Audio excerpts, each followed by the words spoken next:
पाकिस्तान के प्रधानमंत्री शहबाज शरीफ ने आर्मी को कोई भी एक्शन लेने के लिए फ्री कर दिया है कि आप कोई भी एक्शन ले सकते हैं। अंबर जी, जिस देश में prime minister chief of staff के ऑफिस में उसको मिलने जाता हो, वो जब ये बोले कि मैंने अपने चीफ आर्मी स्टाफ को पूरी छूट दे दी है, तो इससे बड़ा जोक क्या हो सकता है। ये होना चाहिए था कि पाकिस्तान आर्मी ने अपने आप को छूट दे दी। इन सियालकोट और बावलपुर के बीच में 4 फौजी ठिकाने, 4 सिविलियन टेररिस्ट हेडक्वार्टर्स और जो कैंप्स जो उन्होंने ठोके हैं, वो उससे ज़्यादा कहते हैं ना, थप्पड़ की गूंज पाकिस्तान आर्मी को कभी पड़ी नहीं। पाकिस्तान ने हमेशा इस गेम को खेला है, हमारे एयरक्राफ्ट, हमारे ड्रोन्स और हमारी लॉन्ग रेंज मिसाइल से मिल के मारा है, और पाकिस्तान के एयर डिफेंस कुछ नहीं कर पाया। उल्टा उनकी एक मिसाइल जो राजस्थान में गिरी है वो फटी नहीं है, जो कि चाइनीज़ एयर डिफेंस सिस्टम की मिसाइल है। उसका इंटैक्ट गिरना हमारे लिए एक ट्रॉफी के कारण है, बिकॉज अब उस मिसाइल की टेक्नोलॉजी हमें भी पता चलेगी और अमेरिकन को भी पता चलेगी। अब तो अब उसको रिस्पॉन्ड करना पड़ेगा। रिस्पॉन्ड नहीं करेगा तो लाहौर की गलियों में दो वर्दी में दिखेगा, वहाँ की पब्लिक मारेगी। जय हिंद, नमस्कार। मैं अंबर जैदी स्वागत करती हूँ आप सबका एक बार फिर से हमारे आज के कार्यक्रम में। और जैसे कि आप सब जानते हैं कि भारतीय सेना ने ऑपरेशन सिंदूर पाकिस्तान में 9 आतंकी ठिकानों को नहसो नाबूद कर दिया, और जिसके बाद से ही पाकिस्तान में हाहाकार मचा हुआ है और आतंकियों की नमाज जनाजा और क्या कुछ पाकिस्तान में नहीं हो रहा। पाकिस्तान ये नैरेटिव बना रहा है कि सिविलियंस को टारगेट किया गया, उनके लिए आतंकी सिविलियंस हैं और उनकी नमाज जनाजा में पाकिस्तान आर्मी शामिल है और उसको टीवी पे भी शाया किया जा रहा है। अब सवाल ये है कि इस सब के बाद पाकिस्तान के प्रधानमंत्री शहबाज शरीफ ने आर्मी को कोई भी एक्शन लेने के लिए फ्री कर दिया है कि आप कोई भी एक्शन ले सकते हैं। क्या कुछ पॉसिबिलिटीज हैं, एस्केलेशन क्या कुछ हो सकता है, उस पर हम बात करेंगे। और हमारे साथ जैसे कि आप सब देख सकते हैं मौजूद हैं कर्नल अजय रैना, आप सबके मेरे फेवरेट। बहुत बहुत स्वागत है सर आपका। जय हिंद, नमस्कार। जय हिंद, नमस्कार अंबर जी, आपको भी, सब दर्शकों को भी, और बधाई हो। जी सर, आपको और सभी देशवासियों को बहुत बधाई, क्योंकि देशवासियों को संतुष्टि नहीं थी और फाइनली आज रात दिवाली और दिन बड़ा सेलिब्रेशन हर एक भारतीय सेलिब्रेट करता हुआ नजर आ रहा है। बहुत जी, बड़ा दिन है, बहुत बड़ा दिन। सर, शहबाज शरीफ ने जो ये बयान दिया है जिसमें उन्होंने अपनी आर्मी को एक खुली छूट दी है, इसको कितनी गंभीरता से लेना चाहिए? क्या पाकिस्तान रिटेलिएट करेगा इस स्ट्राइक के बाद, जो एयर स्ट्राइक पाकिस्तान के खिलाफ भारत ने की है? अंबर जी, जिस देश में prime minister chief of staff के ऑफिस में उसको मिलने जाता हो, वो जब ये बोले कि मैंने अपने चीफ आर्मी स्टाफ को पूरी छूट दे दी है, तो इससे बड़ा जोक क्या हो सकता है। ये होना चाहिए था कि पाकिस्तान आर्मी ने अपने आप को छूट दे दी है, क्योंकि पाकिस्तान आर्मी पाकिस्तान को चलाती है। कितना सीरियस है ऐसा चक्रव्यूह बुना आसिफ मुनीर ने, कि वो एक जिहादी जनरल बन के उसने जो नैरेटिव बिल्ड करने की कोशिश की और पहलगाम इंसिडेंट से जस्ट पहले करने की कोशिश की, फिर बड़े सारे एविडेंस सामने हैं कि चाइना के कहने पे किया। उसने सोचा नहीं था कि इस तरीके की रिटेलिएशन आएगी। रिटेलिएशन आएगी उसको पता था, क्योंकि ये सरकार पहले 2 बार रिटेलिएट कर चुकी है। रिटेलिएशन पाकिस्तान को पता था, पर उनकी उम्मीद ये थी कि रिटेलिएशन पीओजेके के अंदर हो, 2-4 कोई कस्बे टोन पे मार मूर के भारत निकल जाएगा, हम भी यहाँ से हवा में छोड़ के कि पहाड़ियों में मार के निकल जाएंगे। ऐसा हुआ नहीं। पाकिस्तान की जो सबसे सेंसिटिव जोन है पंजाब, उसका सदर्न मोस्ट एरिया है बावलपुर, और उसका नदर्न मोस्ट एरिया है सियालकोट। इन सियालकोट और बावलपुर के बीच में 4 फौजी ठिकाने, 4 सिविलियन टेररिस्ट हेडक्वार्टर्स और जो कैंप्स जो उन्होंने ठोके हैं, वो उससे ज़्यादा कहते हैं ना, थप्पड़ की गूंज पाकिस्तान आर्मी को कभी पड़ी नहीं। पाकिस्तान ने हमेशा इस गेम को खेला है, और इस गेम को सिर्फ एक बार पहले पलटा गया था 65 में, जब इन्होंने घुसपैठिए यहाँ पीओजेके में घुसाए, पीओजेके से हमारे जम्मू कश्मीर में घुसाए, तो शास्त्री जी ने आर्मी की एडवाइस पे बोला लाहौर में घुस जाओ। उससे पहले और उससे बाद कभी भी भारतीय सेना ने पीओजेके का कॉन्फ्लिक्ट को, पीओजेके को बाहर लेके जाने की कोशिश नहीं की, बिकॉज लीडरशिप नहीं चाहती थी। 99 में भी यही था, और उन्होंने कहा था पीओजेके में भी जाना नहीं है, लाइन ऑफ कंट्रोल क्रॉस नहीं करनी। इस बार क्या है कि ये एक्सपेक्टेड नहीं था। अब जब मुरीदके की बात करते हैं, जहाँ एलटीटी का हेडक्वार्टर है, वो कहने को लाहौर के से 37 किलोमीटर्स दूर है, लेकिन अगर आप एक्चुअल गूगल मैप पे भी देखेंगे, अर्थ में भी देखेंगे, तो ये एक्सपेंशन होते होते ऑलमोस्ट टच करते हैं दूसरे को। तो आप ये समझिए कि लाहौर जैसी सिटी जो पंजाब का दिल है, उस पे अटैक हुआ है, समझ लो कोई हमारे यहाँ पे गाजियाबाद में, फरीदाबाद में अटैक कर दे, इतना पास है मुर्दी के उनके पावर सेंटर से। तो ये जो मुसीबत उसने खड़ी कर ली, अब फंस वो ये रहा कि उसकी कैपेबिलिटी हमने देख ली कि हमने उनको ठोका। और आपने वीडियो दिखाया आज सुबह, वीडियो अपना जो प्रेस कॉन्फ्रेंस में, उसमें क्या देखा है कि कई टारगेट्स पे जिसमें मल्टीपल बिल्डिंग्स थी, पहले एक पे गोला गिरा, फिर दूसरे पे गोला गिरा, फिर तीसरे पे गोला गिरा। तो तसल्ली के साथ हमारे एयरक्राफ्ट, हमारे ड्रोन्स और हमारी लॉन्ग रेंज मिसाइल से मिल के मारा है। और पाकिस्तान के एयर डिफेंस कुछ नहीं कर पाया। उल्टा उनकी एक मिसाइल जो राजस्थान में गिरी है वो फटी नहीं है, जो कि चाइनीज एयर डिफेंस सिस्टम की मिसाइल है, उसका इंटैक्ट गिरना हमारे लिए एक ट्रॉफी के कारण है। बिकॉज अब उस मिसाइल की टेक्नोलॉजी हमें भी पता चलेगी और अमेरिकन को भी पता चलेगी। तो अब वो इतनी बुरी तरह से फंस चुका है कि एक तरफ उसको बलोची मार रहे हैं, बलोची तो लैंग्वेज होती, ऊपर से पठान मार रहे हैं, इधर काफिर की फौज मारनी शुरू हो गई, तो फंस गया बीच में। अब औकात उसकी सिर्फ इतनी है, अगर हमारे साथ शांति बनाए के रखता तो शायद वो बलोचों को मार मार के, बिकॉज बड़े कम है, 10-12% है, 4% ऑफिशियल है, 10-12% है, तो मेल्स मार रखे हैं उनके, उन्होंने काफी, शायद बलोच को कंट्रोल कर पाता, शायद पठानों से थोड़ा लड़ लेता। अब तो अब उसको रिस्पॉन्ड करना पड़ेगा। रिस्पॉन्ड नहीं करेगा तो लाहौर की गलियों में जो वर्दी में दिखेगा वहाँ की पब्लिक मारेगी, क्योंकि जब ऊपर से पानी बंद, फसल खत्म, बिजली के मौसम में डैम में पानी नहीं तो बिजली नहीं बनेगी, नीचे से ब्लॉकेड अगर लग गया और तेल आना बंद हो गया, तो अगर आप बताओ, अगर आप उस देश के निवासी हो तो आप अपनी सरकार से ये तो उम्मीद करते हो ना कि आप इतना तुम्हारा करोगे, रोटी कपड़ा मकान तो दोगे। जब वो ना जी। दे पाए तो शहबाज शरीफ को मारे ना मारे, वो सबको पता, वो तो कठपुतली है। पाकिस्तान फौजियों का थप्पड़ पड़ना शुरू हो जाएगा। अब ये फंस गया, इसको भी रिटेलिएट करना पड़ेगा। रिटेलिएट करने के बाद जो मुझे 100% गारंटी करेगा, और मैं चाहता हूँ ये करे, क्योंकि ये जो चल रहा है ना इतने दिनों से, अभी जितना आज हमने मारा है, इससे क्या टेररिज्म खत्म हो जाएगा? नहीं होगा।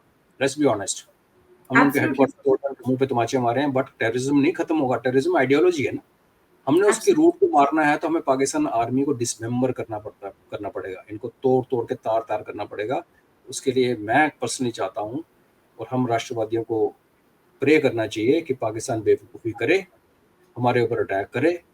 आज हमने 9 पे ठोका है, तो मेरी मान के चलिए अगर पाकिस्तान ऐसे कुछ करता है हिमाकत, तो 9 इंटू 10 90 जगह पे अटैक होगा, जो कि मिलिट्री टारगेट्स होंगे। बिकॉज जब पाकिस्तान अब अटैक करेगा, वो किस पे करेगा? हमने तो उनके टेरर कैंप्स पे किया, हमारे यहाँ तो टेरर कैंप है नहीं। वो करेगा हमारे मिलिट्री के ऊपर, फिर सिविलियन के ऊपर करेगा तो भी मरेगा। 26 मारे थे तो कितने मरवा लिए आज। और अगर इसने सिविलियन टारगेट या मिलिट्री टारगेट के ऊपर मारा तो इसकी मिलिट्री को थप्पड़ पड़ेगा। और तब जाके हम कहेंगे, जब वो ट्रिपल हो जाएगी मिलिट्री, और मिलिट्री के ट्रिपल होते ही दो चीज़ें होंगी, जिहाद की फैक्ट्री, मैं ये नहीं कहूँगा टोटली ख़त्म हो जाएगी, बहुत बुरी तरह से सेटबैक होगा, और बलूचिस्तान और पश्तूनिस्तान बन जाएगा, बिकॉज फिर इनकी फौज में लड़ने की हिम्मत नहीं होगी। तो ये फंस गया आसिम मुनीर। मैंने किसी बंदे के कर्मा को इतनी जल्दी फल देते हुए कभी नहीं देखा। ये भी एक नहीं पाकिस्तान सर, ये चले थे कि अपने आप को कल्ट बनाएंगे, लेकिन जनाजा निकल गया आसिम मुनीर का। सर, सबसे बड़ी बात ये है कि ऐसे में जबकि उनको पता था कि पहलगाम के बाद भारत कुछ बड़ा कदम करने वाला है, उसके बाद इंटेलिजेंस फेलियर, और और उसके बाद फिर फेक सोशल मीडिया पे प्रोपेगेंडा के 5 राफेल गिरा दिए और ये हो गया वो हो गया, वो प्रोपेगेंडा भी बर्स्ट हो जाता है। अब उसके बाद शहबाज शरीफ का ये बयान, और सर आपने कहा कि पाकिस्तान बेवकूफी करे, अगर पाकिस्तान ये बेवकूफी करता है तो सर हमारी कौन-कौन से सीमा पर क्या-क्या सुरक्षा के लिए कदम उठाए जा सकते हैं? हम कितने तैयार हैं पाकिस्तान की इस बेवकूफ़ी के लिए? हम तैयार हैं। एक बेवकूफ़ पड़ोसी से जब लड़ाई होनी होती है तो हमें हर उस चीज़ को कवर करते हैं जहां वो रिएक्ट कर सके। तो आज उसको थ्रू एयर थप्पड़ पड़ा है, तो उसके पास ऑप्शन क्या है? एयर का जवाब एयर से दे, उसकी मिसाइल्स में वो कैपेबिलिटी नहीं है, उसके जहाज़ों में वो कैपेबिलिटी नहीं है। चाइनीज जहाज़ हैं वो वैसे गिरते रहते हैं। अभी मोबिलाइजेशन के दौरान पे 2 उनके पहले गिर गए थे।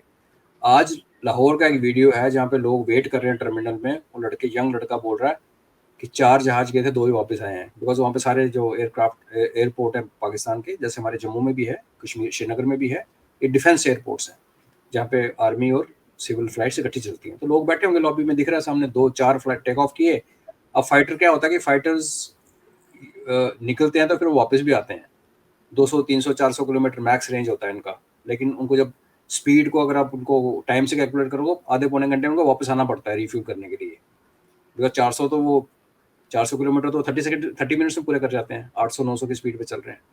तो उन्होंने जब चार जाते हुए देखे, 2 उतरते हुए देखे, मतलब 2 हो गए। लेकिन हम लोग, और मैं हमेशा कहता हूँ कि ठीक है, ऐसे वाले वीडियो को प्रोपोगेट कीजिए, दुश्मन के खिलाफ जो प्रोपेगेंडा करना हो सकता कीजिए। हमारा इन्होंने जो 5-5 का सुबह रट लगानी शुरू की, तो मैं आपके माध्यम के ये बताना चाहता हूँ देशवासियों को, पहली बात तो ये झूठ है, क्योंकि हिंदू ने पब्लिश किया पेपर ने, फिर उनको डिलीट करना पड़ गया, उनके ऊपर FIR भी लग गई। राजदीप सरदेसाई जो हमारे कबाल है, सबको पता है। तो जो पाकिस्तान बोल रहा है, चाइना बोल रहा है, और कुछ अल जजीरा बोल रहा है, वो हमारे अंदर वाले भी बोल रहे थे। धीरे धीरे करके अंदर वाले डर के मारे अभी उन्होंने डिलीट करना शुरू कर दिया। तो आप ये देखिए कि अगर 5 हमारे गिर गए, हमारे किसी जहाज में लैंड क्रॉस ही नहीं किया है। उसका रीजन ये है कि हमें जरूरत ही नहीं है। 100 किलोमीटर जो सबसे दूर टारगेट था भावलपुर में, उसको हमारा रफेल यहीं से अपने अंदर से ही मिसाइल दाग के एक्यूरेटली उनको मार सकता है। अगर हमने उनके तरफ गए ही नहीं तो हमें मारा किसने?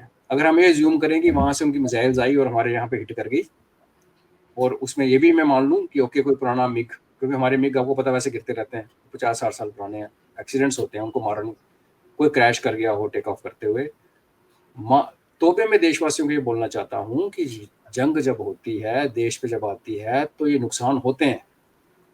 ये मैटर नहीं करता कि हमारे 5 गिरे उनके 4 गिरे, मैटर ये करता कि दोनों देशों, दो लड़ाइयाँ, जो 2 पार्टी लड़ाई में 2 देश लड़ रहे हैं, उसमें से नुकसान सहने की क्षमता किसके पास है?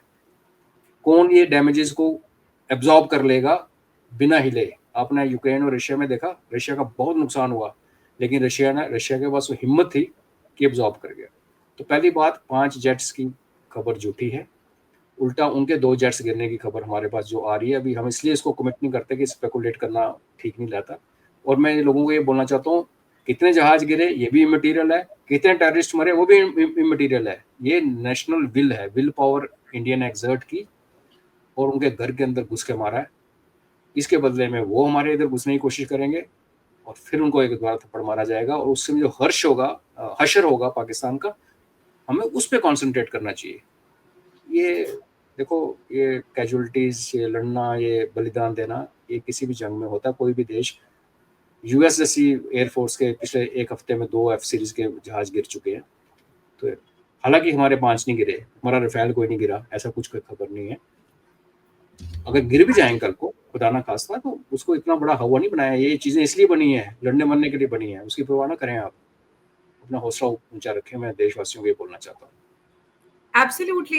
ये देखिए कि आपकी पॉलिटिकल आइडियोलॉजी कुछ भी हो सकती है, आप मोदी विरोधी हो सकते हैं, लेकिन ये राष्ट्रीय सुरक्षा और ये दुश्मन देश से जंग की बात है। ऐसे में आप अपने बायसेस अपने अंदर संभाल के रखें, इसको बाद में किसी पॉलिटिकल रैली में या फिर किसी और चीज में आप इस्तेमाल कर सकते हैं। लेकिन सर, जिस तरह से ये एस्केलेशन हो रहा है और पाकिस्तान के साथ में चाइना, इनफैक्ट बहुत सारे एक्सपर्ट का ये दावा है कि इस पूरी पहलगाम की स्क्रिप्ट के पीछे चाइना ही का पूरा निर्देशन रहा। अब चाइना अगर पाकिस्तान के साथ में मिलकर कोई भारत पे दबाव बनाता है, तो क्या हम सर दोनों मोर्चों पे लड़ाई के लिए तैयार हैं?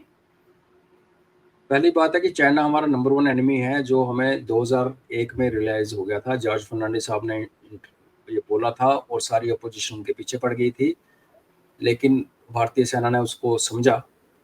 और तब से जो आपने, अगर आप फॉलो करती हैं आर्मी के ऑर्गेनाइजेशंस और जो नई नई कोर्स बनी पिछले 5-6 सालों में, तो हमारी एक ऐसी प्रोफाइल अब बन चुकी है कि हम दोनों को इकट्ठा निपट सकते हैं। बट पाकिस्तान को बचाने के लिए चाइना बीच में लड़ेगा, इसकी पॉसिबिलिटी शायद 2 या 3% से ज़्यादा नहीं है।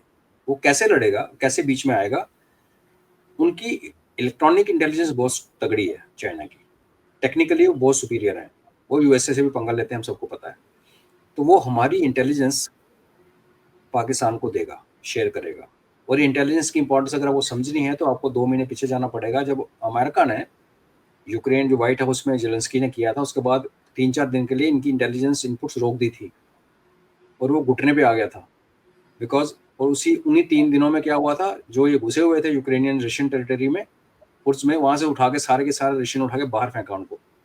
तो इंटेलिजेंस की वैल्यू इतनी ज्यादा, आप आज के एक्शन में देखिए, पिन पॉइंट बिल्डिंग उसको स्पॉट करना, उसको रजिस्टर करना, फिर उस पर स्ट्राइक करना, ये सब पॉसिबल तब हुआ जब हमें पता था कि ये बिल्डिंग है। तो वो जो इंटेलिजेंस हमने गैदर की, वो इंटेलिजेंस का लेवल पाकिस्तान के पास नहीं है, लेकिन उसमें चाइना बहुत ज़्यादा हेल्प करेगा। That is one. सेकेंडली, कुछ मिसाइल्स उसने दी हैं पाकिस्तान को, वो खिलौने वाली बात है। 250 किलोमीटर की एयर टू एयर, मतलब आप 250 किलोमीटर से दूर से एक्यूरेटली हिट कर सकते हो। दुनिया की one of the best missiles है PL सीरीज। लेकिन जो एक्सपोर्ट करता है चाइना, वो रिड्यूस्ड रेंज करता है। वो 250 नहीं है, बहुत 170 किलोमीटर उसका रेंज है। लेकिन पाकिस्तान को जो जहाज दिए हैं उसने, उसकी रडार का रेंज 80 किलोमीटर है। तो वो रडार जिसने उस मिसाइल को कंट्रोल करना है, 80 किलोमीटर के बाद क्या होगा? वही होगा जो राजस्थान में गिरी हुई मिसाइल देखी, वो पत्थर बन के गिर जाएगी। तो चाइनीज जो हैं वो किसी दूसरे की लड़ाई नहीं लड़ते, वो अपनी लड़ाई नहीं लड़ते, दूसरों की छोड़ो। पर एक जो मुझे सबसे ज़्यादा बड़ा अंदेशा है, दो, एक तो ये हो गया इंटेलिजेंस, दूसरा है कि जो चाइनीज एसेट्स हैं हमारे पॉलिटिक्स में, जिसमें कांग्रेस ने MOU साइन कर रखा है उनके साथ, जुडिशरी में, जर्नलिज्म में, और इंटेलेक्चुअल्स में काफ़ी सारे लोग इन्फ्लुएंस्ड हैं चाइना के साथ। अगर आपने कुछ बड़े बड़े फेमस एनालिस्ट को पिछले दिनों में सुना होगा, उन्होंने एब्सोल्युटली तो बोल दिया था कि हम लड़ ही नहीं सकते। एक ने कहा कि एयर वॉर तो, एयर अटैक तो पाकिस्तान पे इंडिया कर ही नहीं सकता, बिकॉज उसी टाइम चाइना आ जाएगा ऊपर से। ऐसा कुछ नहीं हुआ। और थर्ड जो उसकी मुझे एप्रीहेंशन है, जो कि बहुत ज़्यादा सीरियस हो सकती है, वो है साइबर अटैक्स। हमारे ऊपर चाइना साइबर अटैक करेगा। तो और इसके अलावा मैं चाइनीज़ PLA को लद्दाख में या अरुणाचल में हमारे देश में घुस के पंगा लेने का लेस देन 5% चांस है। हाँ, 1 साल के बाद, 1.5 साल के बाद हमारा चाइनीज के साथ कुछ हो जाए, बात लगे। पाकिस्तान के लिए चाइना नहीं लड़ेगा, फिजिकली नहीं लड़ेगा। ओके। Almost ruled out. फिलहाल मतलब चाइना ऐसा खुलकर पाकिस्तान के साथ भारत का मुकाबला नहीं करेगा, ये बात हम समझ सकते हैं। लेकिन सर स्टेटमेंट देगा, UN में गंद मचाएगा। हाँ, वो तो हमेशा ही PLA, करता है, मतलब वो तो वैसे भी करता है विदाउट एनी वॉर आल्सो। अब सर सवाल ये है कि पाकिस्तान जिस तरह से प्रोपेगेंडा कर रहा है, जितने भी ये 9 टेरर कैंप्स पे जिस पे भारत ने हमला किया और उनको लेकर के भारत ने सिविलियंस को टारगेट किया। सिविलियंस, जो DGISPR ने प्रेस कॉन्फ्रेंस की सुबह सवेरे, उसमें उन्होंने यही सारी चीजें बोली, बच्चों के नाम, 3 साल का बच्चा, 5 साल की माँ बेटी है, ये सारा जो ये एक नैरेटिव बनाने की कोशिश कर रहा है पाकिस्तान। भारत इनको किस तरह से इंटरनेशनल जो भी फोरम्स हैं, वो पाकिस्तान के खिलाफ क्या डिप्लोमेसी अपना सकता है ताकि दुनिया को सच दिखा सके? अंबर, मैं आपको ऑनेस्टली बताऊं, भारत उस स्टेज के आगे निकल चुका है जिसमें उसको दुनिया की परवाह होती थी। अगर आज परवाह है तो ये ऑफ कोर्स अमेरिका की परवाह है, पर 1-to-1 रिलेशनशिप ट्रंप का और हमारे मोदी साहब का इतना सही है कि वो निपट जाएगा। दूसरा है पुतिन साहब। और दुनिया के, अगर आज कोई मुझे पूछे कि 2 सबसे समझदार और मैच्योर पॉलिटिशियन कौन है, तो मैं अपने प्रधानमंत्री और रशिया के प्रेसिडेंट का नाम लूँगा।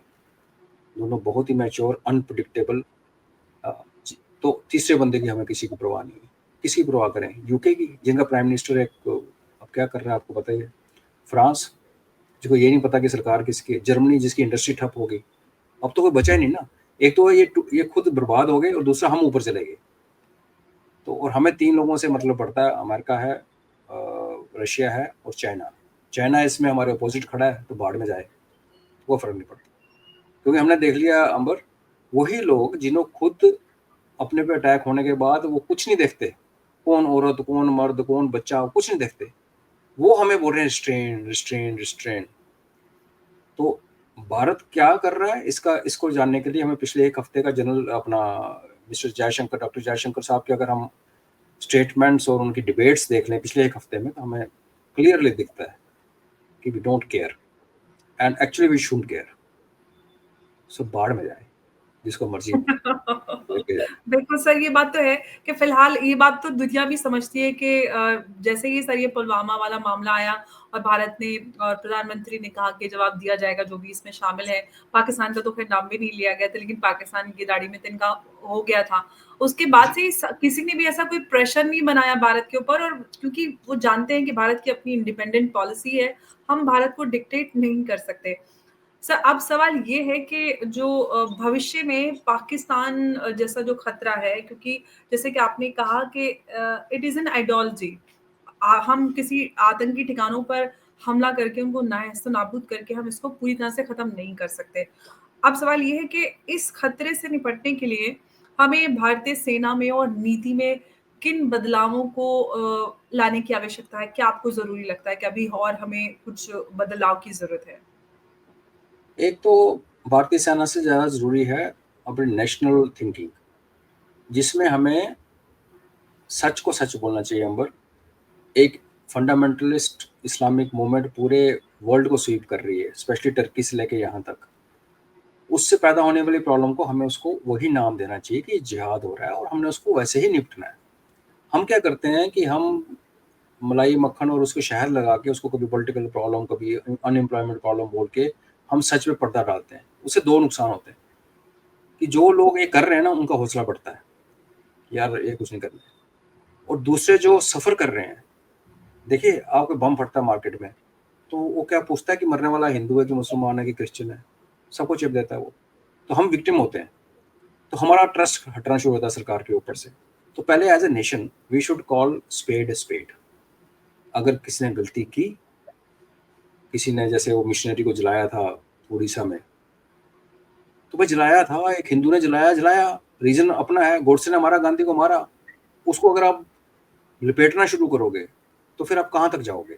और फिर लपेटना भी क्या लगता है देखने में, ब्लंटली स्पीकिंग, लगता है कि एक कम्युनिटी के लिए ज़्यादा प्यार आ रहा है बाकी को। इससे देश में ना एक इंस्टेबिलिटी से आती है। आर्मी जो कर रही है, आई थिंक हम ठीक कर रहे हैं, लेकिन जो आपका मूड क्वेश्चन जो शायद वर्ड मेरे को समझ आते हैं, वो ये है कि अगर हम अभी पाकिस्तान को पीट रहे हैं, तो क्या इससे जिहाद खत्म होगा? जिहाद खत्म नहीं होगा, बिल्कुल नहीं होगा। लेकिन कल को अगर पाकिस्तान के 4 टुकड़े किए जाएँ, बलोचों के साथ हमारा हिस्टोरिकल कनेक्ट है और अपना बलूचिस्तान चाहते हैं। उनके पास इतनी ज़मीन है कि उनके पास बंदे नहीं है। पश्तूनों के साथ भी हमारा हिस्टोरिकल कॉन्टैक्ट है। इस सब कॉन्टिनेंट के पार्ट तो नहीं है अफगानिस्तान, लेकिन अफगानिस्तान को आप सब कॉन्टिनेंट का पार्ट इस तरीके से समझ सकते हैं कि किसी टाइम पे काबुल शाही, दिल्ली से लेके काबुल तक एक ही परिवार राज करता था, जिसको हिंदू शाही भी कहते हैं, काबुल शाही भी कहते हैं। तो हमारा कनेक्ट है। तो इस पूरे ड्रामे में एक देश है जिसने अपनी आइडेंटिटी नहीं छोड़ी। उन्होंने कभी अरब बनने की कोशिश नहीं की। उन्होंने बोला भाई हाँ हम पठान हैं, हम ऐसे ही थे, ऐसे हैं, हम मुसलमान हैं, दैट्स ऑल राइट, बट हम हिस्टोरिकली पठान। और यही बात बलोच करते हैं। तो मुझे क्या लगता है कि आज भी कोई बलोच या कोई पठान भारत के खिलाफ कुछ करना चाहा है, लेकिन आईएसआई के हाथ में पड़ के, शिकंजे में फंस के हमने पठानों को कश्मीर में आते हुए देखा पहले, अब नहीं आ रहे। तो जब टूटेगा, तो जो एक बैरियर जो हमें चाहिए, जो हवा आ रही है सीरिया से करती करती ईरान को अमेरिका ने छोड़ना नहीं है, लेट्स बी ऑनेस्ट, उसको तोड़ेगा वो। तो जब कोई देश टूटता है ना, तो फिर इंस्टेबिलिटी फैलती है। तो उसके बीच में बड़ा अच्छा बैरियर एक बनता है, जो अफगानिस्तान और बलूचिस्तान मिलकर बनाएंगे। सिंध वाले जो हैं वो वैसे भी वो वॉरियर कम्युनिटी नहीं है, चाहे वो हिंदू है वो मुसलमान है, वो लड़ने वड़ने में धंधे बंदा करते हैं अपने। उनको अगर मिल जाती है अपनी, तो बचता है पंजाब। अब जब पंजाब पाकिस्तान का बचेगा, उसके उसका उसने जो आइडियोलॉजी, जो हम आइडियोलॉजी कहते हैं, उसमें एक बहुत बड़ी चीज़ मैटर करती है, वो है पैसा। चाहे आपने टेररिज्म करना है, चाहे आपने काउंटर टेररिज्म करना है, दोनों बिना पैसे के नहीं होते। तो अगर आप ये इमेजिन कीजिए कि वो पंजाब जिसका पानी पीओजे जो कि हमारा हिस्सा बनेगा, उसमें से आ रहा है, तो कुछ पानी केपीके से आ रहा है जो कि पश्तूनिस्तान बनेगा, वो उसकी जो वनरेबिलिटी क्रिएट हो रही है, उसके बाद उसके पास क्या इतने साधन, इतना पैसा, इतनी मोटिवेशन और पावर होगी कि वो हमें तंग कर सके। तो पाकिस्तान का टूटना, और टूटने के साथ साथ बलोचिस्तान और अफगानिस्तान या पश्तूनिस्तान उनके साथ मिल जाता है, जैसे भी बनाते हैं, because Pashtun as you know Durand Line के दोनों तरफ हैं। ऊपर ऊपर जैसे आप जाएंगे तो उनकी और उनके रेशियल प्रोफाइल चेंज होता है। तो इनको स्टेबल करना, अगर ये चाहें तो इनको हम अपनी आर्मी की प्रोटेक्शन दे सकते हैं, और इन पूरे इलाके को अपना प्रोटेक्टेड बना लें, तो जाके जिहाद का जो कीड़ा काटा हुआ लोगों को, ये कुछ 15 20 25 सालों के लिए स्टेबल हो जाएगा। गारंटी ये भी नहीं है उसके बाद क्या होगा पता नहीं, लेकिन आने वाले नेक्स्ट जनरेशन सेफली निकल जाएगी। तो इसलिए पाकिस्तान का टूटना बहुत ज़रूरी है, और मैं बैठ के प्रे कर रहा हूँ कि पाकिस्तान गुस्ताखी करे और फिर ऊपर वाला इंसाफ करे, तो फिर उसके बाद हम आराम से जिएंगे, नहीं तो ये जीने नहीं देंगे, टू बी ऑनेस्ट। पाकिस्तान में तो खैर अलग ही झूठ चल रहा है। जो पाकिस्तान आर्मी ने, आईएसआई ने जो एक नैरेटिव फैलाने की कोशिश कर रहे हैं, पाकिस्तानी उसी में लगे पड़ेंगे, नहीं हमने ये कर दिया, आर्मी ने ये कर दिया और वो सारी चीजें। लेकिन सर, एक खबर ये भी है कि पाकिस्तान ने कश्मीर के अंदर जो यूनाइटेड स्टेट के एसेट्स हैं उनको भी निशाना बनाया, सिविलियंस को के ऊपर शेलिंग की है। ये दिखाता है कि पाकिस्तान फ्रस्ट्रेशन में, एक तरफ तो आप कह रहे हैं कि हम आतंकवाद के खिलाफ है, और इंडियन आर्मी ने किसी भी सिविलियन के ठिकानों को या सिविलियन एरिया को टारगेट नहीं किया, सिर्फ आतंकी ठिकानों को टारगेट किया है। ऐसे में वो खुलकर उनके जनाजों में, नमाज जनाजा में शामिल हो रहे हैं।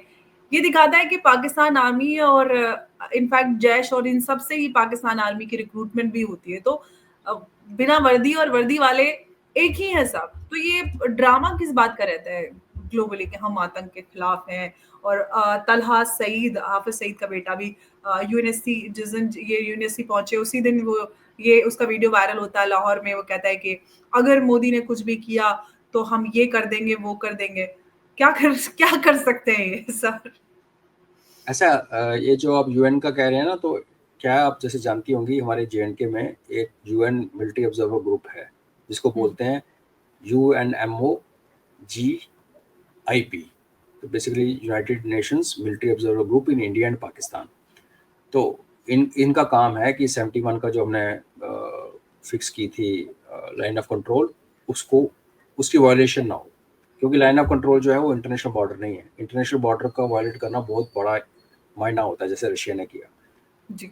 लेकिन लाइन ऑफ कंट्रोल को बिल्कुल ही ना छोड़ दिया जाए, बिल्कुल ही जीरो करने, उसको सैंक्टिटी मेंटेन करने के यूएन ने, उनका एक ऑफिस पुंछ में है। तो आज सुबह से पुंछ के अंदर को 10 सिविलियन मारे जा चुके हैं। पुंछ एक टाउन है जो बाउल है, तो उसके दो तरफ, दो या ढाई तरफ, दो कह लो, पहले ज्यादा था पाकिस्तान, और वो पहाड़ियों के ऊपर बैठा हुआ है नीचे पुंछ। और वर्स्ट पार्ट क्या है कि जब पुंछ के अंदर तो कई जगह उसको नजर नहीं आती, और पता पुंछ है तो आर्टिलरी गोली पहाड़ से आते हैं ऊपर से, जब वहां से कोई सिविल कैजुअलिटी लेके निकलता है जम्मू के लिए, बिकॉज नियरेस्ट अच्छी फैसिलिटी जम्मू में है, पुंछ है जैसे नॉर्मल डिस्ट्रिक्ट का होता है। तो वो जो रोड का एक स्ट्रेच है पुंछ से, कभी आप जाएंगी तो जैसे निकलते हैं ब्रिज से, तो वो पूरा पाकिस्तान की नजर में है सामने। तो वो उन एम्बुलेंसेज को मार रहा है जो एम्बुलेंसेज पेशेंट्स को लेके, जिनको लग गई है, उनको लेके जम्मू जाने की कोशिश कर रहे हैं। तो ये जो घटिया हरकत कर रहा है ये, तो उसमें यूएन वालों को भी लगी है। यूएन का वहाँ पे डिटैचमेंट है एक। इनफैक्ट कल जब मैं वापस आ रहा था कानपुर से, तो मेरी ही फ्लाइट में यूएन का एक ऑफिशियल यूनिफॉर्म में था। उनका मेन हेडक्वार्टर ऑफिस जो श्रीनगर में है, लेकिन क्योंकि वो जम्मू एयरपोर्ट पे उतरा और यूएन की गाड़ी आई हुई थी, तो नेचुरली वो पुंछ का होगा, बिकॉज जम्मू से पुंछ बाहर उड़ गया होगा। तो ये है। तो ये जो तल्ला कुछ बोले या उसका फादर अब हाफिज सईद बोले, अगर आपको इनकी साइकोलॉजी समझनी है तो आपको 71 वॉर का फुटेज देखिए, कैसे चीखता था न्याजी, मैं ये कर दूंगा, मैं वो कर दूंगा, let Indians come, I am waiting, cigarette पीते हुए, सिगार पीते हुए वो बीबीसी के इंटरव्यू देता था। और जब थप्पड़ पड़ने शुरू हुए तो 6:1 के रेशो के बावजूद सब पैंट कुछ की होने थी के सबकी। बावजूद उन्होंने सट्टा करके पेंटें उतार दी। तो ये इनको जो करते हैं ना, हमारे मोदी साहब को भी बोले, कुछ नहीं बोले, उन्होंने कहा भाई मैं बदला लूंगा, दैट्स इट, वही है सर, ना। अपनी देसी में कहावत है ना कि तोता चला बाजेगा ना। बस और वही जो है, करते हैं वो गरजते नहीं है। बिल्कुल। सर, लेकिन सर जो कल ये बड़ी खबर घूम रही थी कि मिलिट्री ड्रिल होगी और सिविल डिफेंस के साथ पूरे देश में, लेकिन उसके पहले ही सरप्राइज रात को मिल गया, मिडनाइट। अब सर सवाल ये है कि जिस तरह से सिचुएशन डेवलप हो रही है, एस्केलेशन हो रहा है, तो ऐसे में किस तरह से देशवासियों को अलर्ट रख सकती है सरकार, ताकि बहुत अग्रेसिव भी ना दिखे, लोग परेशान भी ना हो और लोग अलर्ट भी रहें, क्योंकि ये बहुत अहम हो जाता है ऐसे सिचुएशन में, खासतौर से जी, बॉर्डरिंग स्टेट्स में। तो मॉक ड्रिल करनी चाहिए आज एज प्लान्ड, बिकॉज ये कहानी खत्म नहीं हुई है। और मुझे तो ये लगता है कि अभी तक जो हुआ है ये सिर्फ शुरुआत है। जैसे मैंने कहा, ये ज़रूरी है कि इसको हम अंजाम तक पहुंचाएं, तो मॉक ड्रिल ज़रूरी है। 60s की कोल्ड वॉर एरा के टाइम की ड्रिल है ये, जिसका आज रेलेवेंस एक्चुअली है नहीं, क्योंकि उस ज़माने में क्या था, लाइट पीछे से स्विच ऑफ कर देते थे तो पूरा शहर अंधेरे में होता था। आजकल हर घर में इन्वर्टर लगा हुआ है, तो लोगों को, और मुझे खुद नहीं पता कि इन्वर्टर की लाइट कैसे ऑफ करनी है। तो वो चेंज हो गई ये चीज़ें। बट ये क्यों करवाया जाता है कि लोगों की सोच अलाइन करने के लिए कि हम युद्ध की तरफ जा रहे हैं। किसी को सोते हुए बंदे को उठाओ और बोलो लड़ाई लगी, पागल हो जाएगा, लेकिन अगर उसने मेंटली तैयार किया है, उससे पैनिक नहीं होता। जब लोगों को पता कि ऐसा हो रहा है, तो फिर ये भी बताया जाएगा कि भाई आप फालतू में 2-2 महीने का राशन मत खरीदो, अपना जैसे नॉर्मल लाइफ चल रही है, हम बताएंगे आपको उस दिन आप जाना मार्केट से, बिकॉज जब ज़्यादा सामान उठाओगे तो इन्फ्लेशन बढ़ेगी देश में। जो स्टॉकिंग आर्मी को करनी है उनको महंगा राशन खरीदना पड़ेगा मार्केट से। तो जो चल रहा है उसको चलने दो, बट हाँ तैयार रहो, बी अवेयर कि एक खतरा है। और मैं लोगों को ये कहता हूँ कि जिसको बड़ा डर लग रहा है दिल्ली कलकत्ता में बैठ के, तो वो हम लोगों से बात करें। हमारा बिल्कुल बॉर्डर के ऊपर हम बैठे हैं, सुबह दूध भी टाइम से आया, अखबार भी टाइम से आई, सब कुछ नॉर्मल चला। जहाज ऊपर उड़ रहे थे तो कुछ नहीं होता, वो ऊपर वाले ने लिखा हमारा जितना जीना हम लोगों ने। और मैं बताऊं ऐसी जगह पे ना अंबर, आप थोड़े से अनसेफ हो, हम सेफ हैं। हमारे ऊपर पाकिस्तान न्यूक्लियर, जम्मू में न्यूक्लियर करके क्या करेगा? वो सीधा करेगा दिल्ली आएगा सर। दिल्ली, बॉम्बे, जामनगर, आप लोगों को ज्यादा खतरा है। तो बॉर्डर वालों को तो खुश होना चाहिए, क्योंकि फौज उनके अंदर आने नहीं देगी। हमारी फौज इतनी हिम्मत पाकिस्तान में है नहीं। थोड़े 2-4 गोले गिरेंगे, वो मैनेज कर लेंगे। जो बड़ा गोला आना है वो आप हमारे ऊपर नहीं आना, तो हम बड़े खुश हैं, आप लोग रहते हैं। और मुझे सर पता है उसके वैसे बाद आपके ऊपर सोशल मीडिया वाले दिल दहला दे रहे हैं कि दिल्ली पे मिसाइल आएगा, ये आएगा, वो आएगा। सोशल आप मीडिया पे एक अलग ही पैनिक चल रहा है। क्या लेकिन करें। जैसे कि आपने कहा कि हमारी सेनाएं सक्षम है, बॉर्डर हो या फिर हमारा जो डिफेंस, पूरा एयर डिफेंस सिस्टम है, आप पूरी तरह से हम तैयार हैं पाकिस्तान के किसी भी खतरे से निपटने के लिए। और पाकिस्तान इस तरह की कोई भी हिमाकत नहीं करेगा, क्योंकि अंजाम उसका आज जो हुआ है उससे कई हजार गुना बदतर हो सकता है। और सर बहुत एब्सोल्युटली। बहुत आपका शुक्रिया हमारे साथ आज की इस अहम चर्चा में जुड़ने के लिए। बहुत बहुत धन्यवाद। नमस्कार, जय हिंद, जय भारत और सभी देशवासियों को बहुत शुभकामनाएं।